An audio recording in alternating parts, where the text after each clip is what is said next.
सियानी चिड़िया किसी छोटी सी चिड़िया की तरह अपनी मम्मा चिड़िया सुंदरी से बोलती है। तुम देख लेना मम्मी, अगर तुमने मुझे ठंड शुरू होने से पहले अपने हाथ से बुना हुआ स्वेटर बुनकर नहीं दिया तो मैं तुम्हारी कसम खाकर कहती हूँ, मैं भले ही इस बार की पड़ने वाली ठंड से कपकपा कर मर जाऊंगी, लेकिन मैं मार्केट से खरीदा हुआ कोई भी स्वेटर नहीं पहनूंगी। टुन्नी चिड़िया की मम्मा सुंदरी चिड़िया समझाने की कोशिश की, लेकिन टुन्नी चिड़िया मानने को तैयार नहीं थी। अंत में सुंदरी चिड़िया बोली, चलो ठीक है बाबा, तुम जीती और मैं हारी। मैं तुम्हें ठंड शुरू होने से पहले ही एक प्यारी सी स्वेटर बुन दूंगी। अब तो खुश हो ना? इतना सुनते ही टुन्नी चिड़िया अपनी माँ सुंदरी चिड़िया से गले लग जाती है और बोलती है, I love you mummy, you are great mummy, I love you mummy. टुन्नी चिड़िया की मम्मी सुंदरी चिड़िया ने गले से अलग करते हुए बोली, हे भगवान, यह इतनी बड़ी हो गई है लेकिन अक्ल छटाक भर भी नहीं है। पता नहीं यह कब सुधरेगी। यहाँ तो चलता है, लेकिन जब अपने ससुराल जाएगी तो इसको क्या होगा, कैसे रहेगी? हाँ मम्मा, मैं कोई शादी वादी नहीं करूँगी और न ही आपको या पापा को छोड़कर कहीं जाऊँगी। फिर इसके बाद सुंदरी चिड़िया ने स्वेटर बुनना शुरू किया। सुंदरी चिड़िया को जैसे ही दाना चुगने से फुर्सत मिलती, वह अपनी प्यारी बेटी टुन्नी चिड़िया का स्वेटर बुनने के लिए ऊन के गोले लेकर बैठ जाती। फिर टुन्नी के पापा चिड़ा जब सभाओं से लौटे तो अपने हाथों में वे मिठाई का डिब्बा लेकर लौटे और आते ही वे बोले, अरे सुनो टुन्नी बिटिया के मम्मी, जरा यहाँ तो आना। जरा आप बैठिए, मैं अभी आई। किचन में थोड़ी आपके लिए गरम गरम चाय बना रही हूँ। अरे भाई, तुम सारा काम धाम छोड़कर पहले यहाँ तो आओ। तुम्हें कुछ पता भी है कि नहीं? सुंदरी चिड़िया ने तो सोची कि आखिर बात क्या है। टुन्नी के पापा इस तरह तो कभी नहीं बुलाते थे। सुंदरी चिड़िया किचन से अपने भीगे हाथ और कमर में ढीली साड़ी के साथ ही दूसरे पैर पर कमरे में आ गई और अपने पति से बोली, क्या हुआ जी टुन्नी के पापा, बड़ी जोर जोर से चिल्ला रहे हो? अरे प्रिय सुंदरी, प्रश्न बाद में पूछना, पहले अपना मुंह तो मीठा कर लो, मिठाई लाया हूँ। अब सुंदरी चिड़िया का ध्यान मिठाई के डिब्बे पर पड़ी तो वे बोली, अजी अभी मेरे हाथ साफ नहीं है, मैं इसे अभी धोकर आती हूँ और मिठाई खाती हूँ। अरे सुंदरी चिड़िया, जाने दो, बस केवल तुम अपना मुंह खोलो, मैं तुम्हें खुद अपने हाथों से मिठाई खिला दूंगा। अजी स्वामी जी, कुछ बताएंगे भी आप कि आखिर मुझे मिठाई खिलाने की इतनी उतावली क्यों हो रहे हो?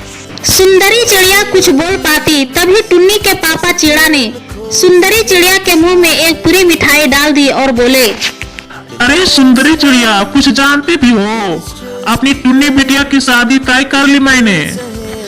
क्या सच? लेकिन कब और कैसे शादी लगाए हो जी? ये तो आप पता नहीं चलने दिए। अरे सुंदरी, ये भी कोई मजाक करने की बात है। आज जब मैं जंगल के पक्षियों के सभा में जब बैठे थे तो अपने श्याम चिड़ा जो नहीं थे, सभा में उनसे मुलाकात हुई। उन्हीं श्याम चिड़ा के लड़के से मैंने शादी तय किया है। जानती हो, श्याम चिड़ा के इकलौते बेटे को फॉरेस्टर की नौकरी मिल गई है ना, जो जंगल का अच्छी तरह से ध्यान रखना है, पक्षियों को विशेष ध्यान देना उनका काम है। अच्छा, वो जो छोटा सा सूरज चिड़ा था वही ना? लेकिन वे लोग ज्यादा दान दहेज तो नहीं मांगेंगे ना टुन्नी के पापा? श्याम चिड़ा ने बोला है कि ईश्वर से मांगने से भगवान ने उन्हें एक ही बेटा सूरज चिड़ा को दिया है, इसलिए उन्हें दान दहेज नहीं बल्कि एक बेटी सी सुंदर बहू चाहिए। फिर बात ही बात में श्याम चिड़ा ने मुझसे कहा कि अच्छा ये बताइए, आपकी टुन्नी बिटिया कैसी है? तो मैंने कहा वो तो अब काफी बड़ी हो गई है, अब उसी के रिश्ते के लिए एक सुंदर चिड़ा देखने की सोच रहा हूँ। अरे भाई, मुझे बहू की तलाश है और तुम्हें दामाद की। हालांकि मैंने बचपन में टुन्नी चिड़िया को देखा था, जब वो छोटी सी थी। अब तो काफी बड़ी हो गई होगी। हाँ श्याम जी, अब तो मेरी टुन्नी बिटिया बहुत बड़ी हो गई है। अच्छा, किसी दिन उसका कोई फोटो दिखाना। अभी तो मैं किराए पर रहता हूँ और पास ही में एक सुंदर पेड़ खरीदा है। उसी पेड़ पे मैं घर बनाने का काम परसों से लगाना है, क्योंकि मैं चाहता हूँ कि जब मेरी बहू पहली बार अपने ससुराल आए तो खुद के बने मकान में आए। मेरा मोबाइल नंबर ले लीजिए। सच बताऊं तो तुम्हें और टुन्नी बिटिया को बताए ही मैं टुन्नी की एक फोटो अपने साथ ले गया था। दरअसल मैं जंगल के सभा में जाते वक्त ये सोच के घर से निकला था कि कुछ लोगों से अपनी टुन्नी बिटिया की शादी की चर्चा करूंगा। मैंने जब फोटो दिखाया तो श्याम चिड़ा ने बोला, अरे टुन्नी बिटिया इतनी बड़ी हो गई? बिल्कुल, ये तो बचपन से ही कहीं ज्यादा सुंदर लग रही है भाई। साथ में मुझे जबरदस्ती मिठाई खिलाते हुए वही सूरज चिड़ा से कहा, सूरज, तुमने और तुम्हारी मम्मी ने टुन्नी चिड़िया को बचपन में तो देखा ही है। लो, ये उसकी फोटो है, तुम भी देख लो और अपने मम्मी को भी दिखा लो। फिर कुछ देर बाद सूरज चिड़ा अपने मम्मी के साथ वापस लौटा और बगल के खाली सोफे पे अपने मम्मी के साथ बैठ गया। तब श्याम चिड़ा जी बोले, देखो बेटा सूरज, शादी तुम्हें करनी है और एक लड़की चिड़िया के साथ जीवन तुम्हें बिताना है। इसलिए मैं पहले तुम्ही से यह पूछना चाहता हूँ कि अगर तुम किसी और चिड़िया से प्यार करते हो तो बता दो, मुझे कोई ऐतराज नहीं है। नहीं पापा, मैं किसी और लड़की चिड़िया से प्यार नहीं करता। मैं जब भी शादी करूँगा आप और मम्मी जहाँ चाहेंगे वही करूँगा। तुमने और तुम्हारी मम्मी ने फोटो देख ली? टुन्नी चिड़िया पसंद है ना तुम दोनों को?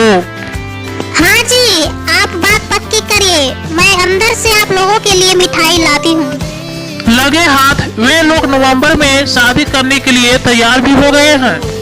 इसी खुशी में टुन्नी चिड़िया के पापा ने सुंदरी चिड़िया को अपनी गोद में उठा लिए तो सुंदरी चिड़िया टुन्नी के पापा से शर्माते हुए बोलती है, अरे मुझे नीचे उतारिए, मेरी नहीं तो कम से कम अपनी उम्र का तो ख्याल करिए।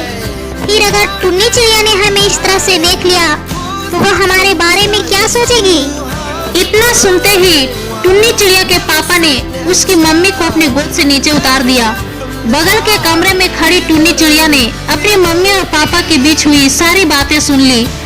सुनने के बाद टुन्नी चिड़िया की आंखें भीग गई और वे सोचने लगी, अब अपने मम्मी पापा के इस घर में 1 महीने की मेहमान और हूँ। फिर शादी के बाद अपने मम्मी पापा की लाली बेटी टुन्नी किसी और के घर की बहू बन जाएगी। टुन्नी चिड़िया भारी मन से दूसरे पेड़ के पास पहुंची और उसने मम्मी का बुना हुआ स्वेटर निकालकर अपने सीने से लगा लिया और अपने मम्मी सुंदरी से बोलती है, मम्मी, तुम्हारे हाथों से बनी हुई ये ठंड की स्वेटर मेरे लिए कोई आम की स्वेटर नहीं है, बल्कि ये तुम हो जो इस स्वेटर के रूप में हमेशा तुम अपनी टुन्नी बिटिया के साथ रहोगी।